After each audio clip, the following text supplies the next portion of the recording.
I think I'm feeling the heat more than Shubman Gill is right now.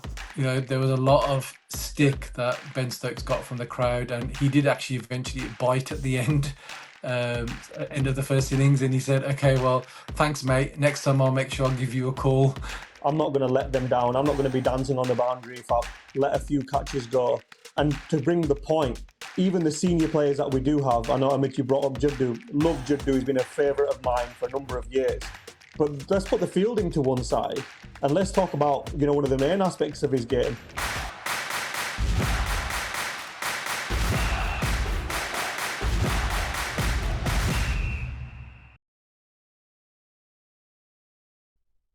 Welcome to our first episode in 2 halves, 2 innings. Guys, how are you doing? Very well, thank you, Rohit. How are you? I'm good. Thanks. It's pretty hot, isn't it, Amit? Yes. I can handle India in 45 degrees, but I can't handle England in 32. Explain that. I think I'm feeling the heat more than Shubman Gill is right now. Oh, that's true. That's a nice plug, Ajay. Well done. I mean, the sun's shining here in Leeds. The sun's shining here in Leeds. I mean, it's a lot better conditions than it was on the 5th day, I tell you. Yeah, definitely.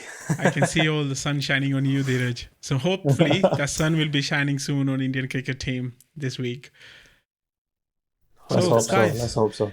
Yeah, so, okay. Ajay said it's pretty hot. I'm sure he hasn't eaten any paneer today.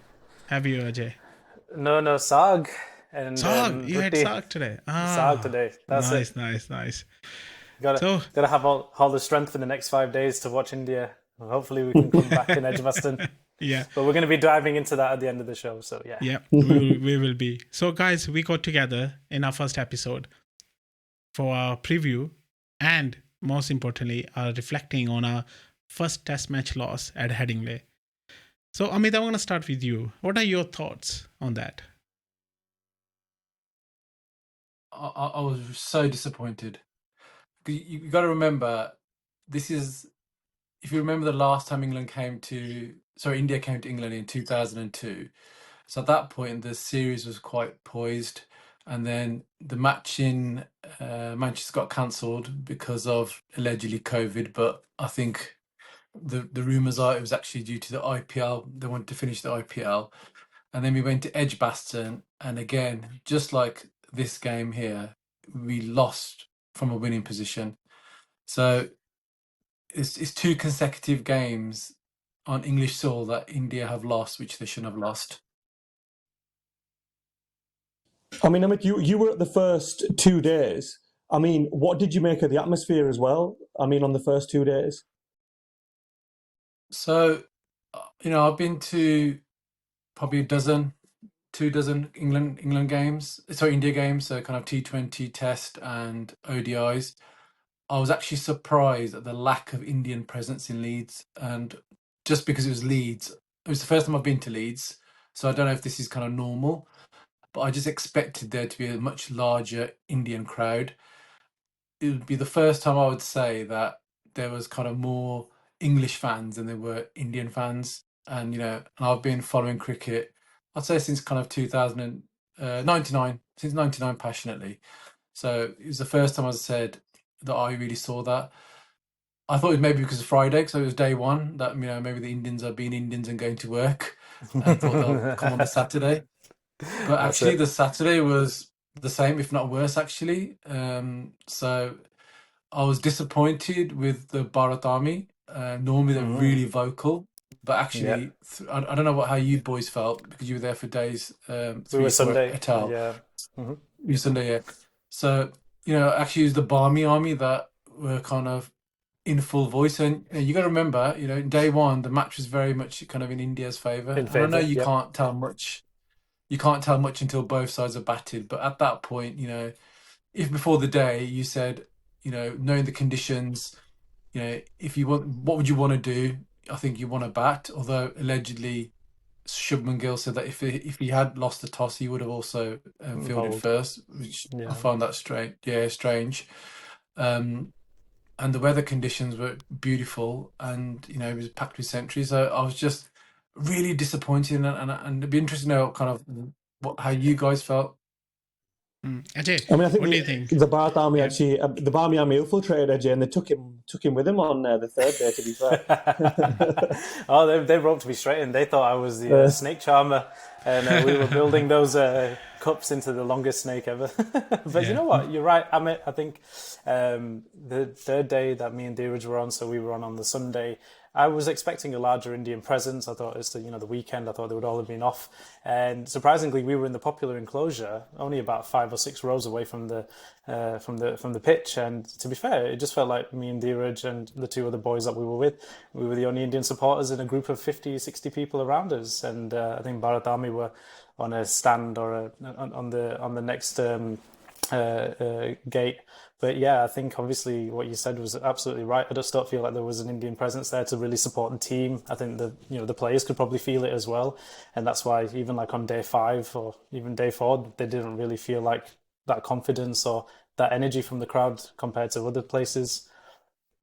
And what about you, Dhiraj? How do you feel about that as well? no, I think I completely agree with both the points yourself and Amit have made. I kind of have a sneaky feeling, although myself, all tickets were bought well before this man announced his retirement. But I feel the sneaky little shirt behind your right shoulder there, I feel like him not being there, maybe some fans have decided not to come.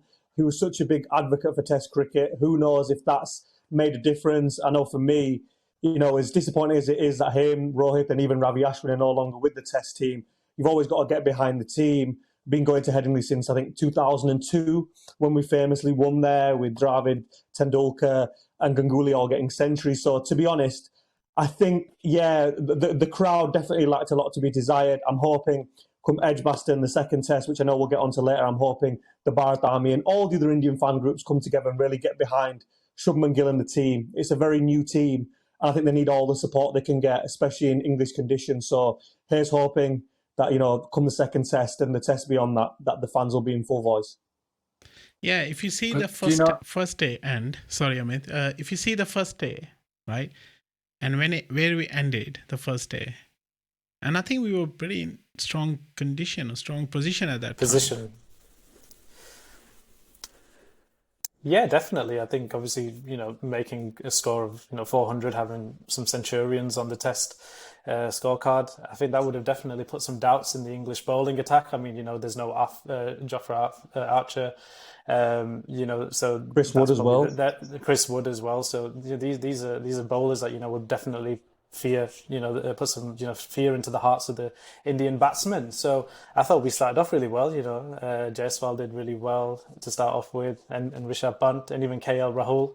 A good opening partnership. We've always seen sometimes when we've gone to Headingley, India collapse famously for very low totals. So I actually generally thought that it was a very strong batting display. So Amit, you were there the first couple of days, and we were chatting offline, and you said the English fans were giving quite a lot of back and forth to Ben Stokes because of his decision to bat first or field first, right? So what are your thoughts on the first couple of days? Did you feel comfortable that India is a strong position? I mean, as I kind of alluded to before, you never know really how good the first inning score is until the second inning, the second team kind of bat really. So, but as I said, if you said to me kind of before the day that India will have a score of 400 plus, would I take it? I would have bit their hand off. But you're right, there was a lot of stick that Ben Stokes got from the crowd, and he did actually eventually bite at the end of the first innings, and he said, okay, well, thanks mate, next time I'll make sure I'll give you a call to decide whether to field or not. It was something along those lines. I mean, I can't remember, or I didn't quite catch what he said, but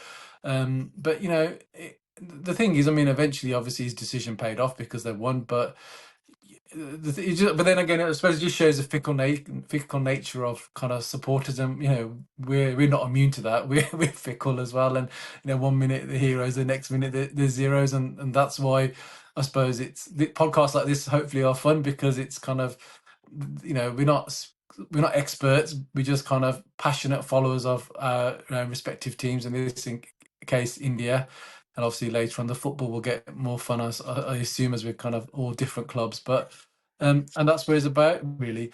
One thing I wanted to say, just picking on what the boys said earlier on, was that I understand the draw that Virat has and Rohit has, and I'm taking my 10-year-old son, who's a vivid cricket fan, to the next game actually, and he was heartbroken when he found out that Virat had retired. But for me, and again, maybe this may be short-sighted or whatever, the country is bigger than any individual. So the sporting team India is much bigger than anything else, because at the end of the day, he's in his late 30s, I think. So, although he's like Ronaldo, I think, very well maintained old machine. He's only human at the end of the day. There's only so much he can do. So, it's not a surprise that he is going to retire soon. Yeah, I think it was just a case that. But this is somebody who's stopped eating chole bhature to prolong his Test career. Do you know what I mean? I completely agree. I think there's got to be an element of forward planning there. But for me, coming to England, which along with Australia, New Zealand, South Africa, are without doubt the toughest tours any Test cricketer are going to go on. For me, coming here, I think there should have been. I think it's politics behind the scenes. We don't want to speculate too much. But surely he should have thought, okay, young captain, it's time for me to go on that tour. I think having his presence in the dressing room, I mean, I know we've talked about day one. If we're going to fast forward to day 5 and not go into too much detail, where was the passion? Where was the aggression? Where was that belief? We had a big total on the board. His presence on that field, let's go back to 2002. I mean, you mentioned that and you alluded to it. But he, with I think 260 on the board, famously said 60 overs of hell. Where was that on the final day? Overcast conditions, not glorious like it is in Leeds today. Where was that passion for 90 overs? So completely agree. I think India have got a very talented group of players thanks to the IPL and the love for the game over there. But I do think, there should have been an element of we need you on this tour. And I think this will be good for you. You've been in a bit of a rut, 100 in Australia, come over to England, prove your doubters wrong. He's like Ronaldo. He'll want to get more records and he'll want to prove people wrong. So, yeah, that's my take on it. I really wish he was here. And I can tell from Ajay, with his decor there, I think Ajay really wishes he was here as well. Well, I wish he didn't show up in the final in the IPL against Punjab, let's just say that. But you know what? We love Virat Kohli. And I think, like Amit said, sometimes I think in cricket, especially with India, they kind of glorify the sport as a kind of Bollywood-esque, like a movie, like a tale of drama, a tale of romance, heartbreak, but not actually putting the country first. And I think that's what maybe a lot of Indian fans here in the UK were also thinking, chalo, Kohli nahi aaya. What's the point? Chaddo fir, we don't need to go. When Rohit's not here, there's no point. So I think that unfortunately might have been a case of why there wasn't that much Indian support. Maybe the love for the Test game has gone down. Maybe people like seeing T20 and ODI more because they know that it's going to be more fun and entertaining. So there were quite a few elements and a couple of factors that might have actually, contributed to the lack of an Indian presence maybe at Headingley. But if you see this, right, I've seen Gavaskar, Kapil, Sachin, a lot of people, a lot of players came in, gone, right? The passion hasn't died to watch the next match. Doesn't matter who plays. It's about Indian cricket team, right? And when you guys are telling me now that there were less people there, maybe it's mix of a lot of things, right? Maybe the price was high, ticket prices were high. Maybe, T20, like you said, T20 or one day cricket, people want to watch that more. Maybe Virat didn't play, that could have played people's mind, but people came in even after Sachin gone, right? When Sachin played his last match, test match, last match for India, next day or next match, there were people there, right? So even in, for example, a lot of matches we've seen where Virat didn't play, we still had full houses. So I think there could be something else there, right? Is test cricket dying? Amit, you want to say something? Yeah, I do. I mean, the thing is, like, again, kind of historically, we've always applauded Australia for being quite ruthless in that, thank you very much, Mr. Gilchrist or Merv Hughes or whoever it is, Shane Warne, you've served the country well, but it's now time to move on. And that's why they've always been ahead. They've respected the individuals, but they said enough's enough now. Now it's time to move on. We've always kind of criticized. I have that. We've kept people on too long within the Test team just because of their past heroics, and that's kind of stopped the next generation growing. And I know what you're saying, Dhiraj, is correct, but also the fact that this is a new Test championship cycle now, it was a good excuse, I think, for the slate to be fresh and bring in the next generation. Maybe they're going to think, okay, well, we'll just take this cycle on the chin and use this as a springboard to kind of future develop, the players. We don't know, and again, I think there's allegedly some politics as well between maybe the relationship between the coach Gautam Gambhir and Rohit and Virat. So, these are all hearsay. We don't know these things, but, I think is a good time for them to move on. Obviously selfishly, I would have loved him, but again, you've always got to think of the greater good. And looking at the way that Australia have been historically ruthless in terms of bringing the next generation and thanking those who have served the country well, it served them well. And I think whatever the reason is, I think it's good. It had to be done. I mean, just coming on a couple of points there. Yeah. Go on, Dhiraj, you go first. Yeah. Just a couple of points on the back of that. I don't think when you're a global powerhouse like India are, where cricket is practically a religion, as we all know, I don't think you can afford to just say, okay, the next 2-year cycle, we're just going to try and bed some players in. Other countries I appreciate may do that. I feel England have probably under-prioritised the World Test Championship in the last 2 or even 3 maybe cycles. I don't think India can afford to do that given the love for the game. So that'd be my first point.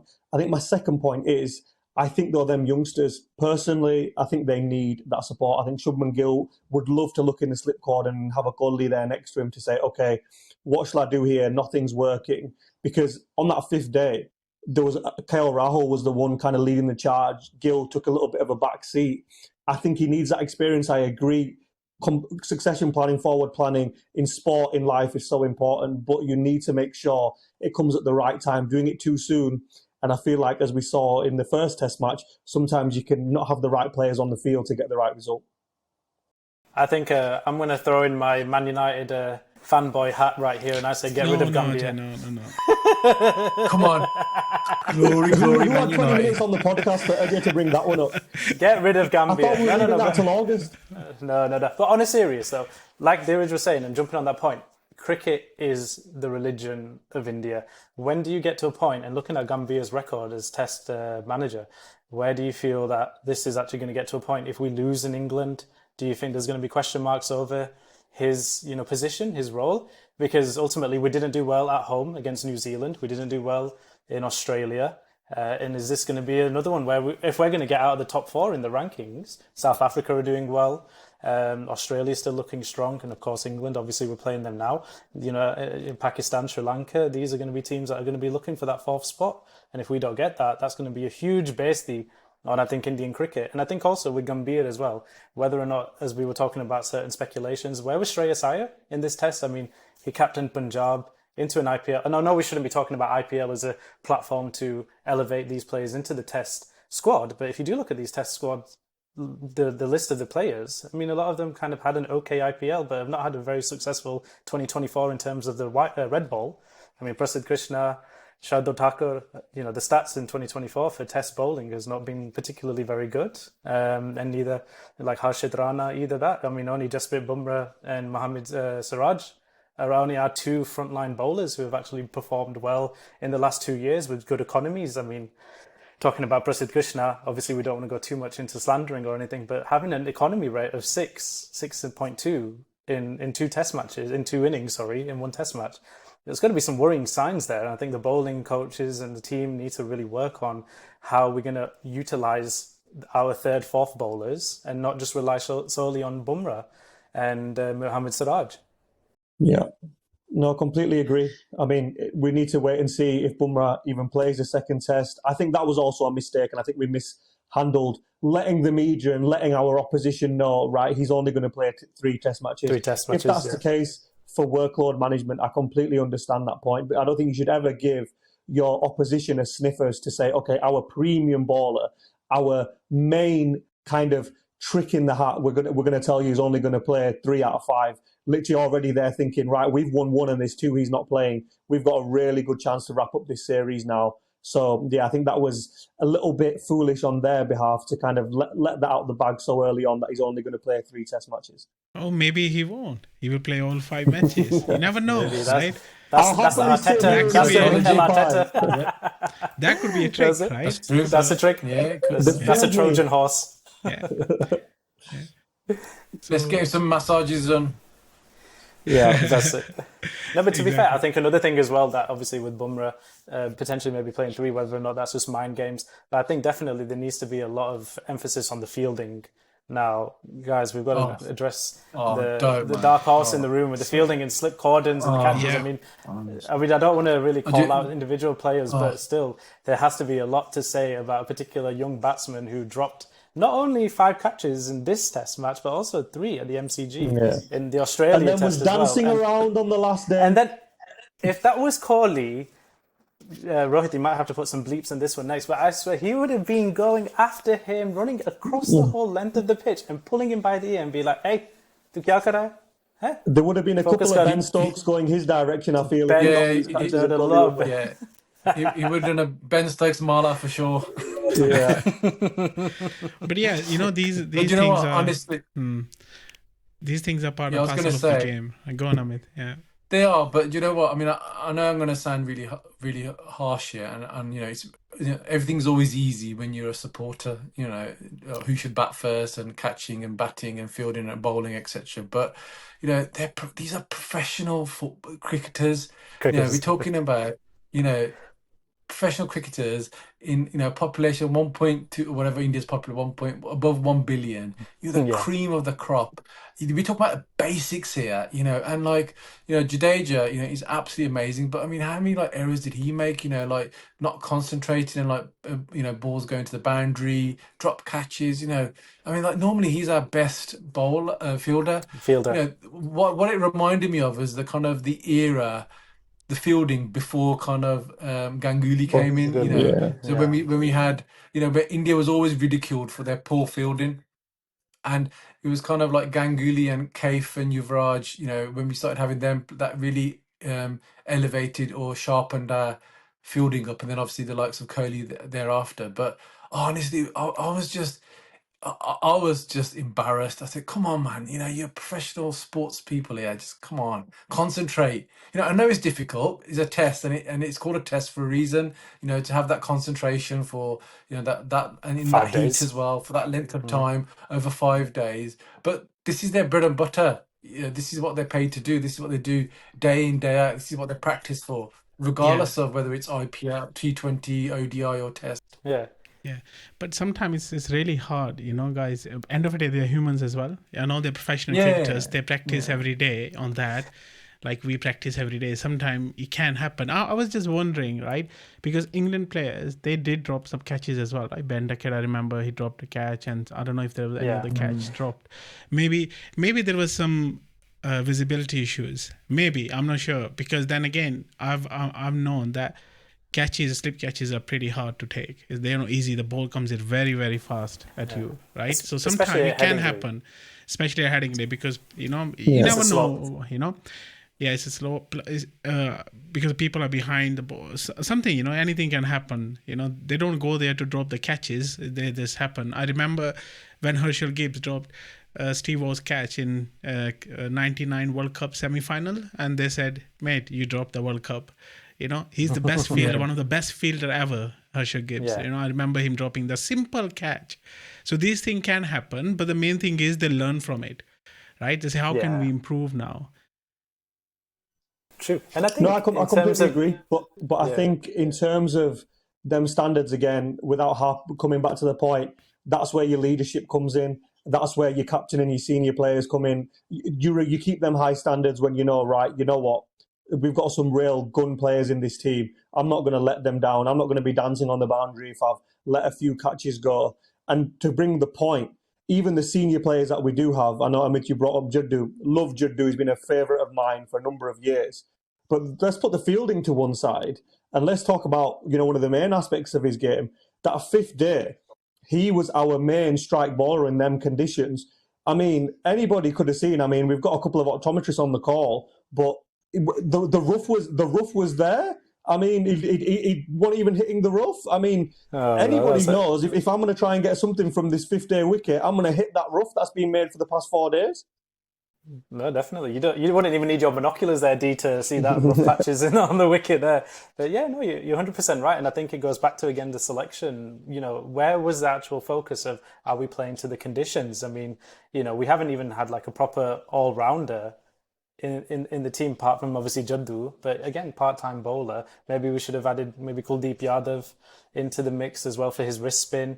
And I think maybe that lack of energy from the bowling attack really slowed us down, unfortunately, on that fifth day, because there was, again, no real passion, no real energy. I mean, it was quite surprising, actually, looking at the age of the bowlers. I mean, we've got 3 over 30-year-olds, and Kuldeep and Prasid are nearly reaching 30. And if you looked at the England bowlers, by average, they're a lot younger, so maybe a little bit more hungrier, had more energy, a bit more bounce and pace to them. And I think maybe just India's bowlers just really lacked that bite and that energy, and maybe a bit of captaincy, like you said, from Virat in the past, would have riled up Mohammad Siraj. We know what he's like when he gets a bit angry. He's always up into the bowler's face. He's talking to them. He's giving them a bit of stick. And even Rishab Pant behind the wicket as well. He's obviously giving a lot of, a bit of banter as well to the batters. So we didn't see any of that, And again, you've got that big total to defend. You could have easily just kind of, thrown in a couple of, remarks and tried to make it a bit spicy. Can I say a couple of things? I think I didn't actually rate England's bowling attack. I thought, I thought Ben Stokes was actually England's best bowler, and I think his stats kind of proved that. Yeah, I thought they were quite poor. But then I know we're really focusing on the bowling, but also the other thing as well. Other than the Centurions, and maybe KL Rahul in the first innings, the batting was abysmal, absolutely abysmal, and that's what won England the test. I think is in their depth in their batting. There was consistency in the batting from the opening right the way down to the tail. And ours was just shocking. Absolutely shocking. Like in what I think it was the first day. Correct me if I'm wrong, lads. We lost like 7 wickets, 7 for 41 like 60 runs, 41 runs, 7 for 41. yeah. And it was so you've gone from like 400 for 3 to 470 something. I was saying to the lads, we need to get 600 here. Then no, 500. We didn't even get 500. We got 471, I think, wasn't it? Yeah. It went down quicker than the pound in Brexit. Honestly, it did not go down well. And both innings. I honestly think, honestly, both innings. Anybody who's played the sport knows when you get 7 for 41 or 6 for 31 in the second innings, that gives the opposition such a lift. Their tails are up. They're coming out to bat. They're like, right, lads, we were dead and buried here. We're back in this game. And the ballers who are supposed to be getting them runs, they're the ones going out to ball. So their confidence is going to be a bit low. Half of them have got ducks. And it's like, well, you know what, we're here, but we're not really performing, fighting for our places. The confidence just went all the way down. And I think that was the key turning point. We talk about the catches, but the 7 for 41 and the 6 for 31 is literally where this game was dead and buried for me. Mm. So, guys, do you remember when was the last time India won the Test series in England? 2002? Oh, maybe England. 2002 actually. That was 2007 when we won. 2007? Yeah. Under MS Dhoni? No, I think it was Rahul Dravid, if I remember correctly. Yeah. That was a good year, man. Yeah, 1-0. Yeah. So was that the wall series when Dravid was literally a wall? Yeah, so it's hard to win here, but again, especially for Indian teams. And I like Amit shared earlier, the last time we toured to 2022, right? And we had a great opportunity to win the Test series. Unfortunately, we didn't win. We drew.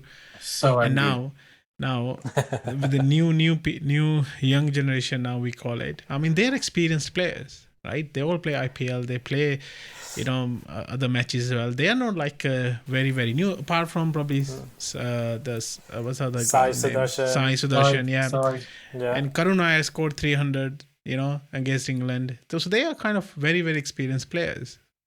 So the only thing I can see is there were a lot of expectations, especially after first day. There were a lot of expectations from Indian fans. But I think, hindsight is a great thing. I think we alluded to what Amit was saying as well. It's just about keeping the basics and doing the basics right. I mean, Harry Brook, we could have got him out for a duck if Jasprit Bumrah's toe was just 2-3 inches behind the line. I think these are the smallest margins. But like you said, these are professional cricketers. How many balls has he done in nets or in practice and training where his foot is behind the line? And that was 100 runs that cost us. And again, drop catches, which probably again cost us around about 100 to 150 runs. You know what I mean? So this is something where they've just got to get the basics. No matter, you can select 10 Ronaldos, but if you've got one Andre Onana in net, then you're bound to not win the game. So this is the things. I'm sorry. But, no United yet. No United yet. But the thing is, I think it was a case of maybe, again, the cohesion of the squad, the direction. Who were they listening to? Were they listening to Gambhir more, or were they listening to Gill? These are the things where, there had to be more cohesion. And I hope for this first test, it was a learning experience of, right, these were the mistakes we made. Bowling, fielding definitely need to be improved. I thought the batting, like I said, we did okay, to be fair. Like I said, 5 centurions in 2 innings, the most, and obviously, after losing that as well, which is a bad record, still lost though. But still, there's grounds to kind of, say, well, we can propel ourselves forward, and these batsmen will go into Edgbaston, especially Rishab Pant, I think, on a high and hoping to continue his form in the second test. I just probably would like to see maybe. I'd just like to finish off and say probably I'd like to see maybe a little bit more extension into the batting line. So maybe using all-rounders, like hopefully Nitish Reddy might be coming in. If we can, maybe look at Washington Sundar, maybe if he might be an option as well. But I definitely hope that Arshdeep comes in to add a little bit of a different variation because he's a left-arm fast bowler and he has played in England in county. So I hope that there might be some changes and I hope we just don't stick to the same 11 because that would be catastrophic, I think, in my eyes. Yeah, so looking ahead now, we talked about first test. Now looking ahead, second test, starting this Wednesday. England named unchanged side. This is hot off the press. I think today they announced it, right? Unchanged. Yep. Today, so yes. What changes, like Ajay mentioned a couple of changes. What other changes would you Amit, like to see? I think Shardul, I'm sure he's got value, but I don't think he's the right person to be in the Indian team. Again, he was one of the poor performers in the last test at Edgbaston back in 2022. I mean, it's not looking promising for Edgbaston. India have never lost there in 8 tests, and unfortunately, every Indian game that Dhiraj and I tend to go to, we tend to be the kiss of death as well. So the cricketing gods need to kind of find some serious apply for this test. But so I think Sundar is a great shout. That good bowling option. I mean, obviously I know it's too late now, but I mean, I assume that fitness-wise, Hardik Pandya was not selected because of the fitness, because I really think he brings a good variety, and maybe he can't bowl for 5 days continuously, but just use him sparsely. I'm sure he could have brought some other stuff. But looking at the players that we got, I think Sundar is definitely someone that we should have, and I think having Arshdeep in as well, I think that's a must, regardless of whether Bumrah plays or not. And then obviously the rest. I mean, there are leaders in there. You've got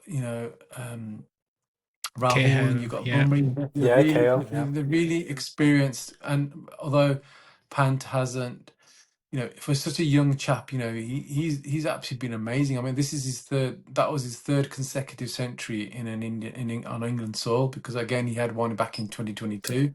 He got 2 here. So, and again he's one of the only wicket keepers I think who've scored centuries in England, Australia, South Africa, and somewhere else, I think. Has he scored in South Africa? Okay. Well, you nerds will probably. I'm not sure. I'm asking. Yeah, so I'm quite curious. Okay. I mean, there's definitely so someone could quickly Google that for me. Let's Google it, guys. To be fair, Rishab Pant has that unfortunate record of having a lot of 90s. He gets out on a lot of 90 scores. So regardless of how many hundreds, at least the guy gets nearly there. I don't think we've ever won when Pant's got 100. Do you know that? Yeah, we have won. He's more of a kiss of death than me and you. Yes. Oh. Tell him to get out on 99. But you know what? Actually, talking about him, it was actually such a. I was there on day one, and I saw his somersault, and it was so nice because that guy was literally close to death, and like now he's scoring hundreds again in Australia, and I think that's such a remarkable story, and it's amazing, really. And God knows what that poor chap went through, kind of during those really horrible times following his car accident. So I think that needs to be applauded as well. And again, I know we all sound really pessimistic and everything, because I said that's the fickle nature of kind of sports fans, really. But there is stuff to be buoyant about. But obviously, there's lots of question marks regarding the infancy of the leadership and the lack of passion. And again, offline, I mentioned kind of between us that but during Dhoni wasn't a passionate a leader. His leadership was with his silence or with his kind of his moves and his just how he approached the game. But you lads rightly said that there were other vocalists on the pitch, so such as Virat, etc. And I suppose Shubman can still be a leader like Dhoni, but as you rightly alluded to, there's not who's going to be the one who's going to G not only the players but also the crowd. There's no one there. Ben Stokes was G'ing the crowd up. Says, "Come on, we've got this. Don't lose hope. Come on, England." There was no one like that. But I think interestingly, like what you said as well, like looking at Dhoni, even if you look at Adam Gilchrist, a lot of the really good captains, from my point of view, tend to be wicket keepers, and I think obviously they just get a better reading of the game. They can kind of see, they're obviously a lot more closer to the wicket, so they can kind of see what's happening, how the bowling is. So I think maybe Rishab Pant could have a good shout. I think he's a likable character in the dressing room. I think, like you said, from what he's had to endure and the way that he conducts himself, he's been a capital in the IPL teams. And if you look at KL Rahul as well, he's been a captain of an IPL franchise as well, and he's a wicketkeeper too. So I think they've got a good kind of experience level as well as likability and as well as enthusiasm to maybe be captain. And I think maybe Shubman Gill might be thinking, actually, do I want to be an India captain or do I want to be a really good Indian batsman and score runs and maybe focus on that level of the game? Similar to how even Sachin Tendulkar, when he went from batting to captaincy, it didn't really work out for him. He actually preferred to be a captain. And if you looked at Kohli as well, when Kohli started his captaincy, again, the runs kind of dropped a little bit because it was more pressure on the captaincy rather than the actual batting and focusing on that. So maybe it might be Rishab that could be, a captain material. Yeah. So Dhiraj, what changes would you think? I think for the second test, I think Arshdeep's a must. I think his spell in county cricket last year, as Ajay said, definitely makes him a shoe-in for these conditions. I think having that variation as well, left arm seamer, completely agree with the points Amit made as well. I think Reddy needs to come in. I think after scoring 100 in Australia, you alluded to Hardik Pandya there. I think he's the one. We're going to talk about forward planning. Why are we going to a Shardul Thakur when we've got a Reddy there? Okay, he's a batting all-rounder, but he got 100 in Australia. Let's throw our cap on him and say, right, you've performed for us there. We're going to give you a run in the team now. The strategy for me doesn't make sense. I personally, I'd give Gurun there one more chance. But again, in terms of coming to him, and I know you said he got 300, but is a quiz question for the viewers out there. Tell me what his second highest score was. Nobody knows. He's living off this 1/300 that he made many moons ago, which was an unbelievable knock, let me add. But you can't live off one innings. Every dog has its day. I think you've got to say, right, size of direction, absolutely fine. Let's give him a run at number 3. He's not here, but for me, Shreyas Iyer would have been who I would have gone for that number 6 spot. And I'd be maybe tempted, depending on the pitch at Edgbaston, to go with a Kuldeep Yadav as well. They're going to take a late call on Bumrah. But I think we need to make sure we've got wicket takers. To win a test match, we need to take 20 wickets fundamentally. We need to have wicket takers in that team. So there would be the changes that I would make. Cool. Thank you, guys. I just want to add it here. When Ajay mentioned regarding Shubman Gill, guys, Kohli scored century as well on his first test when he was the captain, right? On his test debut. He scored a century in Australia. And Shubman Gill scored it here in England, not in India, both of them. True. So I have high hopes. So Dhiraj, when you said every dog has its day, if you remember Naya's last test innings, his last test innings, I think, was that 300. He never got to play for India after that, I think. So this is why I think he scored brilliantly in the Ranji Trophy. That's what I think we should be based on. The player selection should be based on not one-day cricket, but actually playing 5-day, 4-day domestic cricket in India. So he scored ample of runs. He scored amazing runs, right? That's why I think he goes right. I think we should give him, my personal now, I think we should give him chance for the full test series. Karuna. He's an amazing batsman, you know. But again, I have hopes. It's just first test match, you know. I'm sure this young team, they will learn a lot. They have learned, actually. You know, I have high hopes. So, guys, what do you reckon? Edgbaston, we never won. What are your predictions? Amit, start from you. What do you think? First thing is, let's make sure that all the Indian fans are out in force and we're flying that flag high and singing loud. And let's get behind our team, because no matter what, we will always bleed blue, come rain or shine. And you know what? I'm always an optimistic, and I'm always going to hope that we will win. So let's do it, boys. Cool. Come on, India. Dhiraj? Come on, India. Come on, India. No, completely agree. No Jofra Archer. I understand why they've not changed a winning team. But for us, 5 centuries in the first test. Let's build on it. If we make the right changes, there's no reason why I don't think we can level the series at Edgbaston. Ajay? And same again, I resonate with all the points. We just need to take our catches. We need to make sure we bowl legal deliveries and get all the batsmen out. And we are going to win, because this is 2025. And this is a year where records have been broken. You know, people who've never won a championship or won a test or won a game in 50, 30, whatever years have managed to win. So hopefully we can break the record and manage to win in Edgbaston. So guys, we will win. My prediction, India win. Like I just said, this year has been like unpredictable year. So I'm hoping we never won in Edgbaston, but we will win this year. And whoever plays, we are behind them, right? We are behind Team India. So let's go, India. Come on, India. Come on, India. Come on, India. Yes. So, come on, India. Thank you, guys. Okay, guys, thank you for watching our first episode. Please tell us in the comments about your prediction and what changes would you like in Indian cricket team before the second test match at Edgbaston. So guys will be there, and we will be sharing some behind the scenes, some shorts on our YouTube channel. So please keep watching our channel. Please subscribe and hit the bell icon if you haven't done so yet. So take care.